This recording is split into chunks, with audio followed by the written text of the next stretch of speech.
Thank you very much. It's a great honor and pleasure to be given the opportunity to speak to you.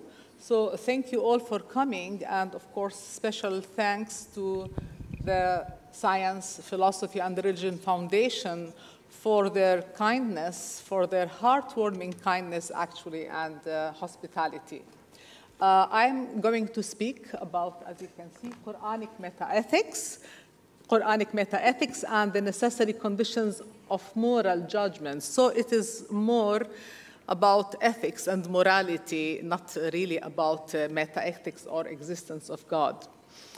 My presentation is kind of divided to three parts. In the first part, I will be talking about what are the two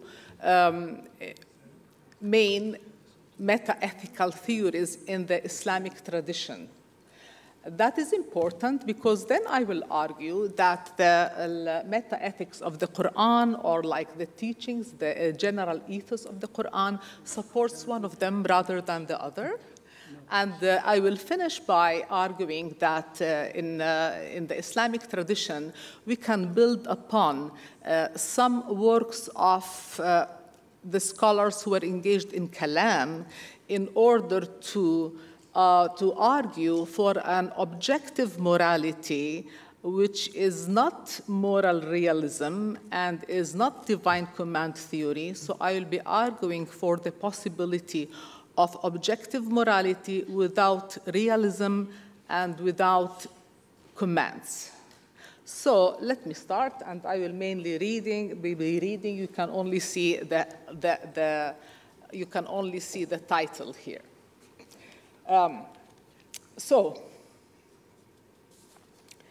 In Judaism, Christianity, and Islam, ethical or theological voluntarism was inspired by the notion of an all-powerful God in control of everything. According to this theory, moral values are established by God, and if He willed, He could have changed them. This theory was articulated by theologians in different religious traditions who centered divine omnipotence, absolute free will, and sovereignty. While the other theory, which I like to call common sense theory of morality, and sometimes it is a kind of natural law theory, was inspired by the notion of an all-good God, all good, whose commands reiterate what is already established in people's minds. According to this theory, human beings are created by God with an inborn ability to distinguish between good and bad, right and wrong. It was articulated by theologians in different religious traditions who centered divine benevolence, wisdom, and justice. A few words about what is meant by metaethics. Indeed, metaethics is the study of the origin and the meaning of ethical concepts and terms. And metaethics, indeed, is that field of ethics that is concerned with questions such as, are moral standards culturally relative? Are there moral facts? If there are moral facts, what are their origin or nature? Metaethical theories, if we are talking about Western tradition, for example, they include theories such as emotivism, ethical relativism, naturalism, and so on. But since we are going to focus on the Islamic traditions, indeed, questions that belong to metaethics are mainly discussed in the works of kalam, which I like to translate, as many others, to philosophical theology.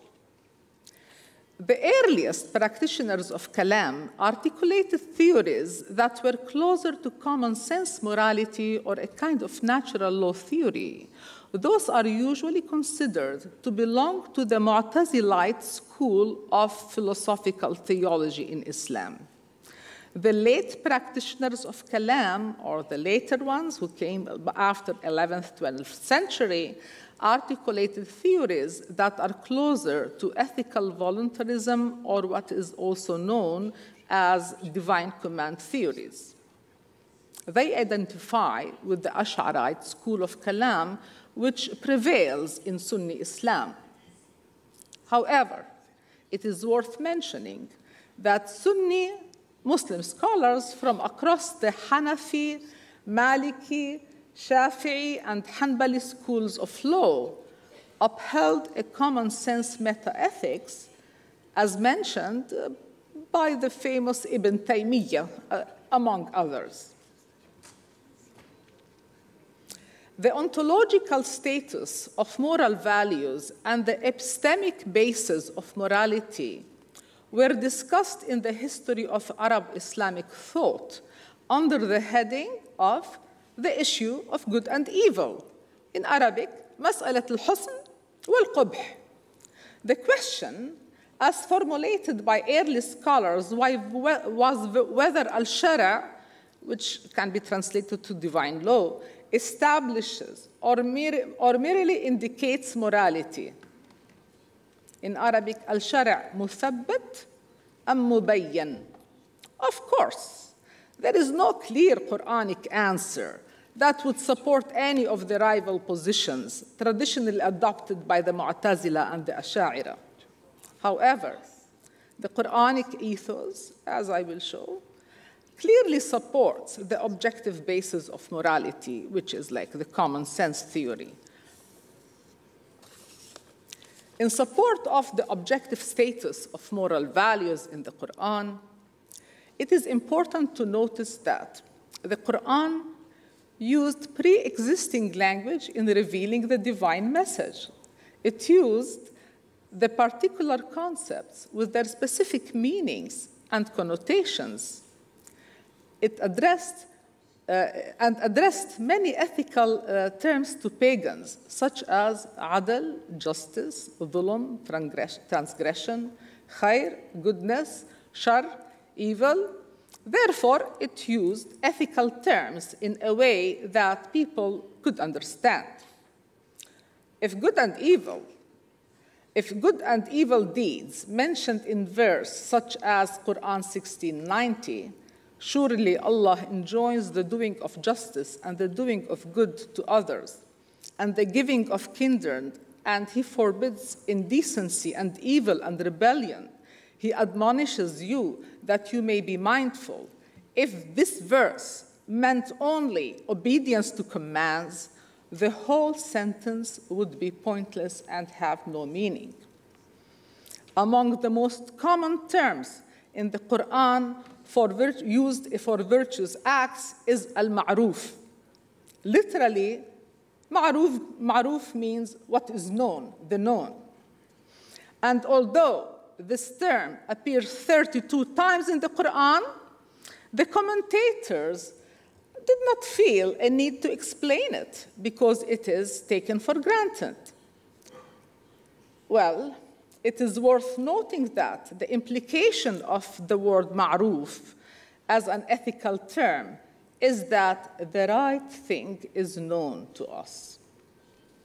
Such verses support the view that the values and the duties promoted in the Quran were well known to some people before Islam, and this implies that divine commands expressed in the Quran are not arbitrary commands, but righteous ones, appealing to human ethical knowledge or human ethical common sense. Thus, one can maintain with someone like Khalid Abul Fadl, whom I often like to cite, and others, that the Quran often uses terms such as dhulm, justice, adl, zulm, injustice, adl, justice, or salih, the good, in an objective fashion, as if they are ontological realities, independent and objective. Well, indeed, most ordinary Muslims would accept a simple answer regarding the question of what is the judgment of certain action. They might simply seek to know whether it is permitted, halal, or prohibited, haram. Yet many would find it legitimate to ask further, why is it halal or why is it haram? Such legitimate inquiry will definitely lead to the grounding of moral or ethical legal judgments in value judgments. So something would be halal because it is good, haram because it is bad. Grounding moral judgments, right and wrong, or ethical legal judgments, obligatory, permissible, recommended, prohibited, and discouraged, in value judgment, good and evil, hasan and qabih, is what truly distinguishes a moral epistemology that is based on reason.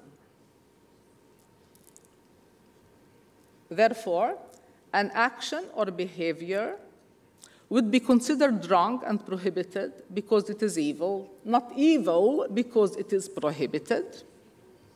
However, it must be mentioned that this does not contradict the belief that qabih and haram designate actually the same action. God explicitly states that he has endowed the knowledge of good and evil in human nature. That is in Q91, from 7 to 10.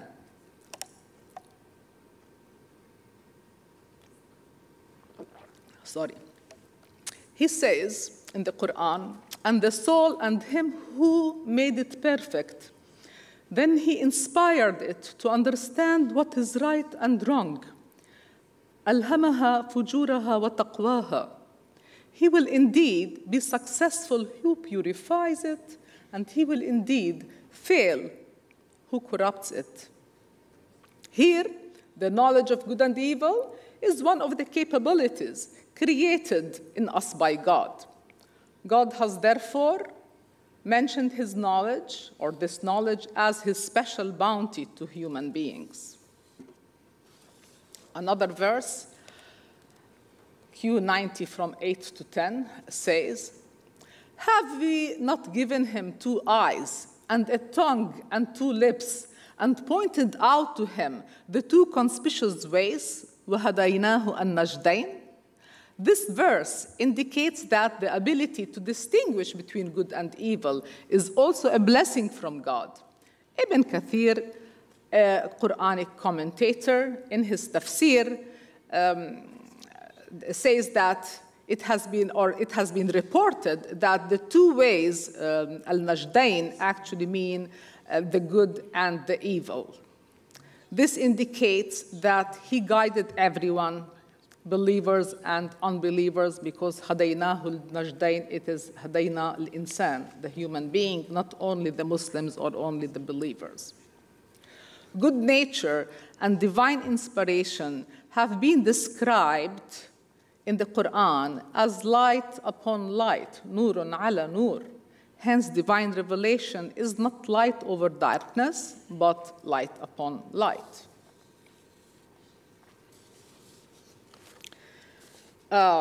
Given this introduction from the Quran and citing these verses in support of common morality, I would like to move to talk about ethics in the Islamic disciplines. Ethics, or moral philosophy, as understood today, has never been a separate domain of inquiry in the traditional Islamic disciplines. Also, classical Islamic disciplines are usually themselves classified according to sectorial affiliations.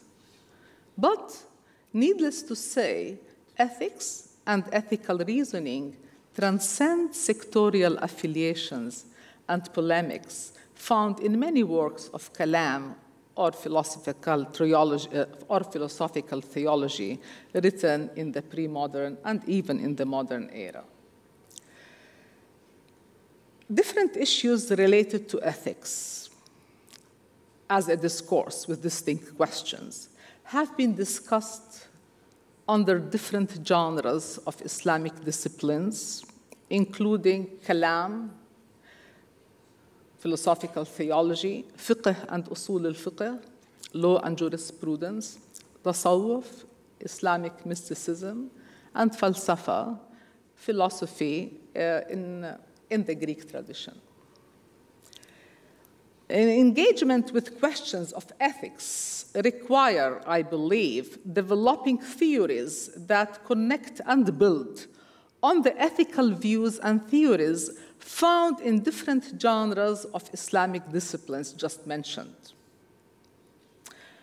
And developing and connecting to these theories in light of contemporary notion of justice and developments in the field of moral philosophy.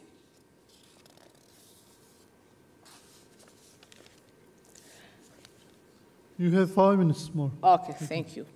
An important development in contemporary ethical thought is a set of theories that adopt what is called a constructivist approach to ethics. This approach developed in response to the critiques raised against the ontological and consequentialist theories in ethics, and the assumptions that underline these theories, most importantly, absolutism. According to this approach or this theory, there are objective criteria of moral judgments insofar as there are objective criteria about how to reason about practical matters. So, moral judgments can be true or false without representing mind-independent normative facts about the world. Objectivity, not realism, does not require any version of moral realism that would render morality static and absolute. Yet it does require the fulfillment of certain conditions, which, to use the Arabic Islamic terminology, are called by Qadi Abdul Jabbar al-Mu'tazili شروط حسن التكليف, conditions of moral obligations, or a better translation would be presuppositions of normative judgments. And if one finds what moral judgments imply or presuppose, he or she shall be in a position to shoot holes in any moral judgment which implies or presupposes what is false, impossible, or otherwise unacceptable. Necessary conditions, shurut husn al-taklif, articulated by the Muslim scholars of the medieval age, Qadi Abdul Jabbar, can be divided into two. Some that are related to the agent and some that are related to the judgment itself. So those related necessary conditions of normative judgments related to the agent include that he should be qadir, able to act, alim, knowing, living, of course, hay, and willing, murid. Now, while necessary conditions of normative judgment related to the judgment itself includes, according also to the medieval Qadi Abdul Jabbar al-Mu'tazili, they include purposefulness, rationality, objectivity, yes, impartiality, and universality. Of course, he didn't call it objectivity. That is a term that I used according to my understanding of what he said. However, a moral judgment, in order to be valid, needs to apply to everyone. That is what they said, including the atheist, mulhida, who know the evilness of injustice, although they do not know the divine commands or the commander.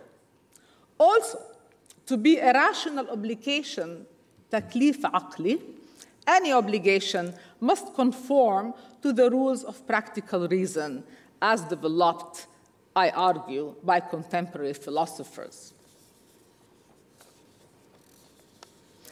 Well, purposefulness. A moral judgment must be purposeful and not arbitrary. Thus, if one has no purpose in assigning an obligation, then the assignment of the obligation would be irrational. Impartiality. An action is considered evil for occurring in a certain way, then it must be evil from any agent if it occurs in the same way. Universality. The Quran, as already indicated, emphasizes a core of universal values that are shared by all human beings, such as al-adl, al-ihsan, al-rahmah, justice, mercy, compassion. But morality encompasses more, not only the abstract universal values, such as justice and mercy. It also includes codes of practice and rules that determine duties, obligations, and rights. These are constructed by taking into consideration not only the core moral values, but also advancement in psychology, neurology, anthropology, and other fields of knowledge. In addition to that, any judgment, rule, or principle must satisfy rules of practical reason.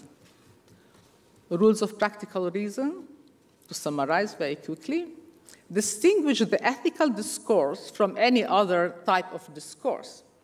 They include treating others the way you want to be treated, that ethical considerations have the priority over any other considerations, of course, consistency, applicability to all individuals without exception, and also that a true rule, in order to be considered a moral rule, should be for the good of all. To conclude, knowing the necessary conditions of moral judgments that draws on Islamic intellectual heritage and contemporary ethical thought provides us with rational tools to expose any judgment which presupposes what is false or fails to satisfy these conditions. All the rules that discriminate against women, for example, are actually constructed and clearly fail to satisfy the conditions of rational obligation. Thus, they should not be considered part of the divinely ordained morality or Sharia, which is, as many have recently argued, first and foremost an ethical paradigm. And thank you.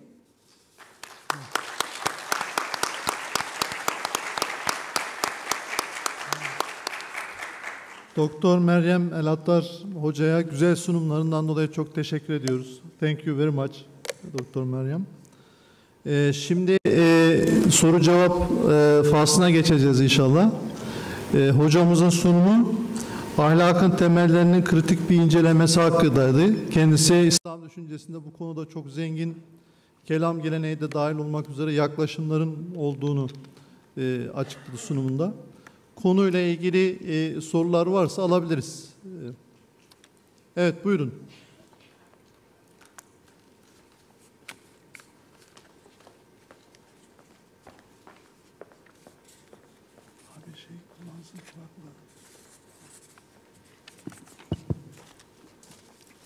I need my...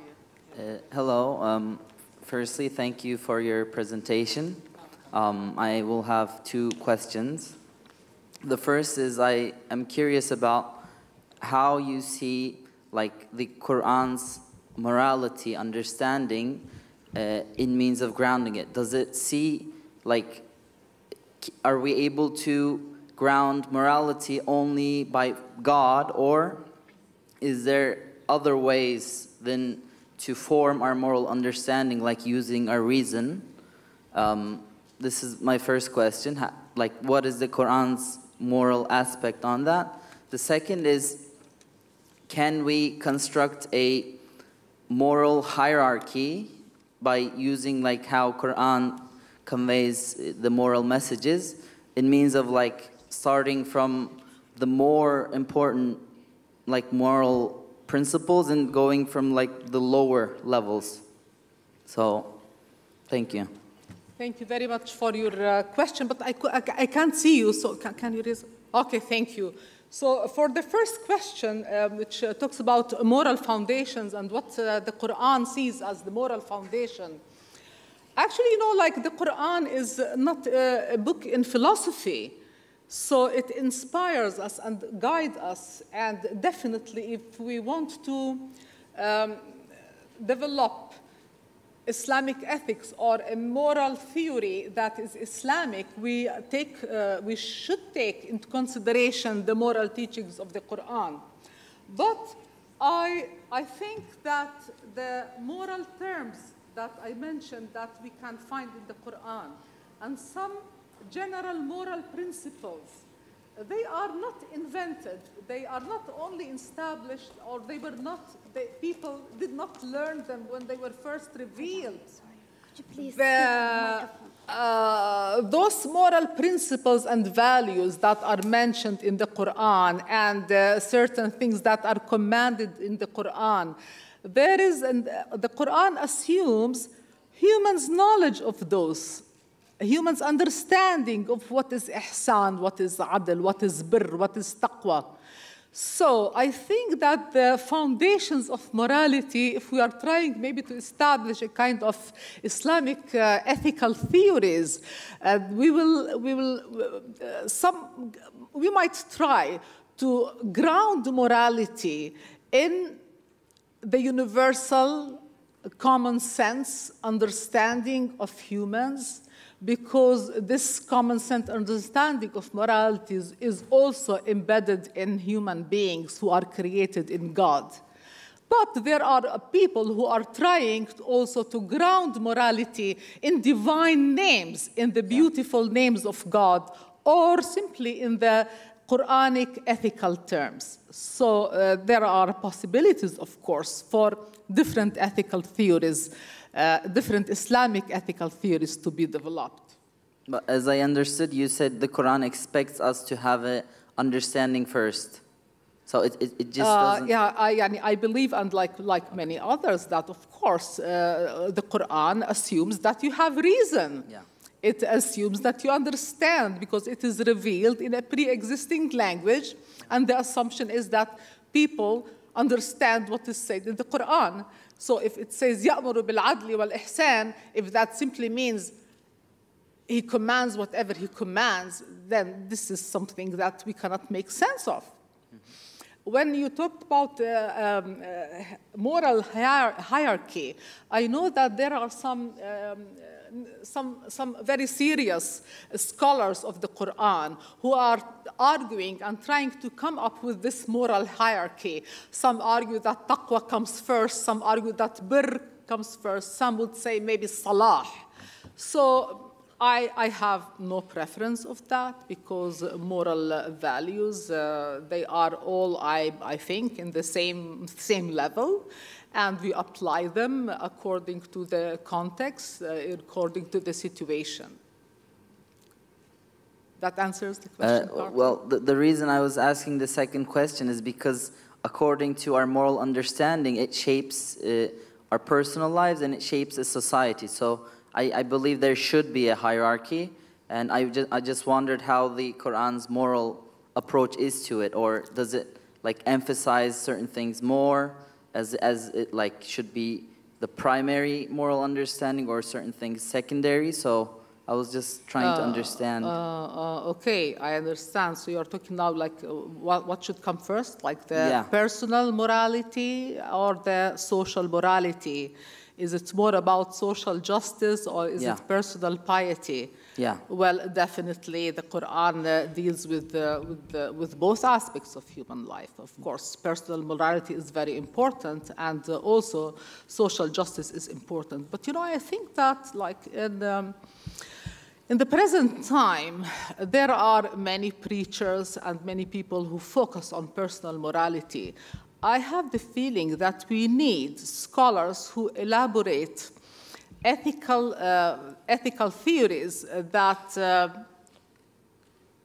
that are more related to social justice and to morality and to politics of the societies as well. I said Yeah. it right, yes. Yeah, I would agree. Thank you. Welcome. Bir soru daha alabiliriz. Son bir soru daha alabiliriz. Buyurun. Hocam oradan hemen mikrofonun oradan bir soru sor. Size de verelim. Buyurun. Öncelikle bu konferansı düzenleyenlere ve hocamıza sunumundan... Bir saniye kulaklığını alsın.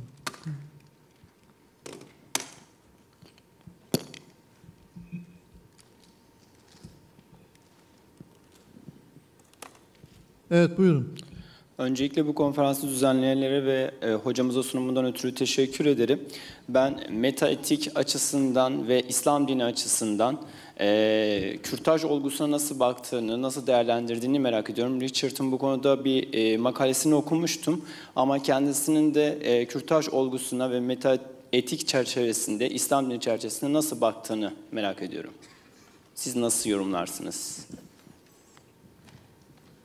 Teşekkür ederim.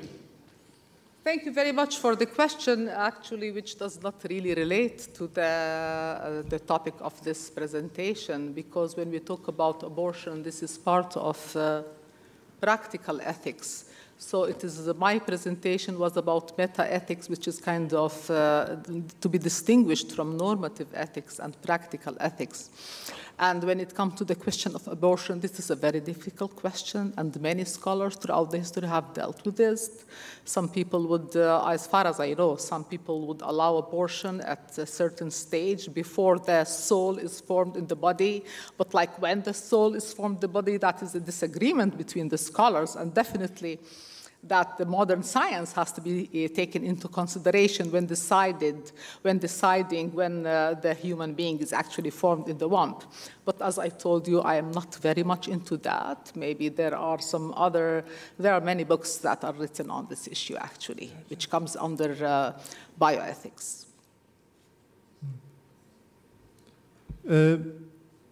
Teşekkür ediyoruz soru ve cevap için. Buradan da bir soru sormak isteyenler var.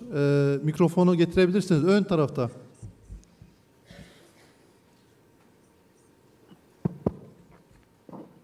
Evet, buyurun. Öncelikle teşekkür ediyorum tebliğiniz için. İslam düşüncesinde Mutezile'nin husun ve kubuh teorisi var malumunuz.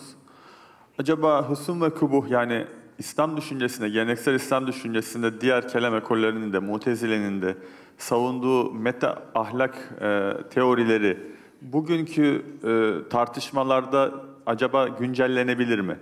Yani küresel iklim değişikliğinden sosyal adaletsizliğe, pratik ahlak ve meta ahlak tartışmaları var günümüzde de felsefi alanda. Klasik İslam düşüncesindeki husun kubuh tartışması gibi tartışmalar bugün acaba disiplinler arası bir güncellemeye tabi tutulabilir mi? Teşekkür ederim. Well, I am not aware of any He is asking about Doctor. Maybe I can clarify the question. I got it. Okay, I got it. perfect. Thank you. But I'm just saying that I'm not aware of any contemporary discussion that use the terms Husn and Qubuh when actually discussing like global warming or important issues related to ethics today. Actually, I can see that there are more thinkers who are using terms that are derived from Western moral philosophy when discussing these issues. But there are attempts also to relate that to the Islamic tradition, of course.